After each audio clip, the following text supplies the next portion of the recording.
Hi guys, इस वक्त हम बना रहे हैं अदरक वाली चाय और वो भी गुड़ मिक्स करके। पहले हम दूध में चाय पत्ती मिक्स करेंगे और उसके बाद हम अदरक का पेस्ट बना के इसके अंदर डाल देंगे।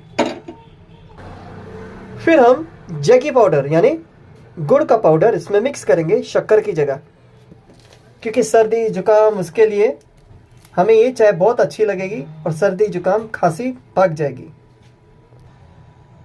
अब हमने अदरक को डाल दिया और थोड़ा इसको घुमाना शुरू कर दिया। अब हम इसमें गुड़ को मिक्स करेंगे और उसके बाद और मिक्स करेंगे ताकि मिक्सअप हो जाए।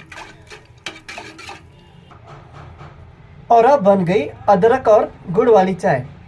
तो please like share and subscribe.